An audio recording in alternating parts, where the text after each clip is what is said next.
పావుగుంట పట్టవేటి చీలకు చిన్నాగిరెడ్డి భార్య నాకు సకల సంపదలు భోగ భాగ్యాలు ధనధన వస్తు వాహనములు అన్నీ కలవు. ఆయనను ఎనుగు ముందు 6 మంది మగ సంతానం కలిగారు. అయినా అమ్మాని పిలవడానికి పుట్టింటి వారి పేరు ప్రతిష్ట నిలపటానికి కన్యాదానము చేటుకైనా నా గర్భయందు ఒక్క ఆడవాళ్ళ సంతానమైన కలుగులేదు కదా. అయినా 6 మంది ఒక సంతానం ఉన్నారు. ఒక్క ఆడవాళ్ళ సంతానం కోసము ఇక్కడ కోటి దేవతలు ఒక్కరాని దేవతలన్నీ నోమరాని నోములు వచ్చినా నాకు ఆడవాళ్ళ సంతానం కలగలేదు కదా. గోవిందనారాయణ వైకుంఠవాస గోవిందా అయ్యో రామ రామ రామ రామ రామ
నాకు ఆడవాళ్ళ సంతానం కలుగులేదు కదా అదయ్యా. అదయ్యా అయ్యా ఈ పావుగుండ పట్టణాన్ని వదిలిపెట్టి ఆ తల్లి క్షేత్రానికి వెళ్ళినా ఆ కోటి దేవతలు మాటగా 7 మందిని నా మనసారా లేకున్నా ఆడవాళ్ళ సంతానమైన తల్లికి ఇచ్చినో ఏమో కదా. అలాగే వెంటనే ఆ తల్లి గోవిందకి ప్రయాణం అయ్యేది కాక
Ayah,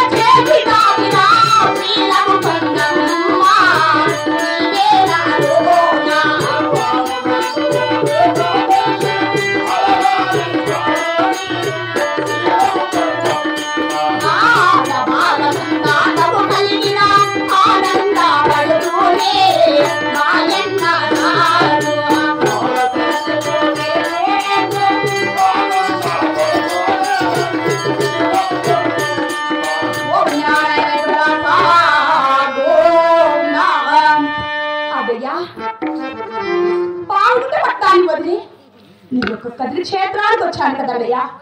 అయినా నోమరాని నోములు వచ్చి పట్టరాని భక్తి పట్టి పాములాకు నూకపోసారు, చీమలాకు నూకపోసారు, పాములాకు పాలు పోసి ఎన్నో నోములు వచ్చి బుడ్డివారికి బూగవారికి దానా ధర్మం చేసుకుంటూ గుళ్ళు గోపురాలు కట్టిస్తూ అన్నీ చేసినా ఆడవాళ్ళ సంతానం ఇచ్చేందుకు ఎందుకన్నయ్యా ఇంత సంకోచిస్తున్నావు కదయ్యా. అడయ్యా ఎన్ని నోములు వచ్చినా ఎంత పట్టాలి పట్టినా నా పైన ఏలనయా నీకు దయలేకపోయినది. అడయ్యా గోవిందారనేకుడా గోవిందా అన్నా ఓపులేసుడా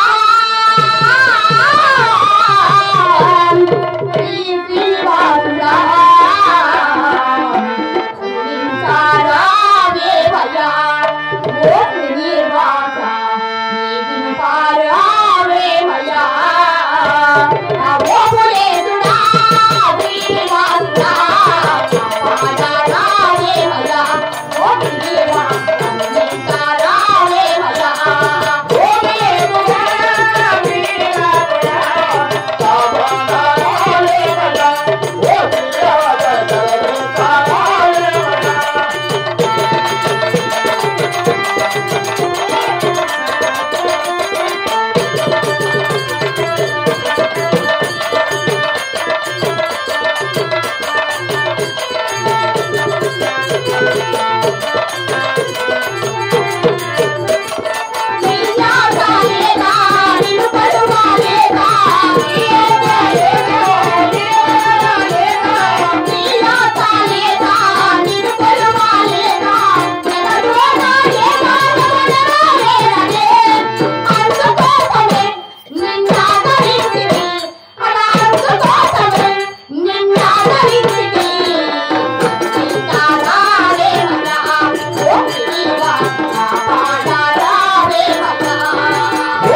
నాపైన ఆడవాళ్ళ సంతానం ఇచ్చేందుకు ఎందుకన్నయ్యా ఇంతగా ఆలోచిస్తున్నావు?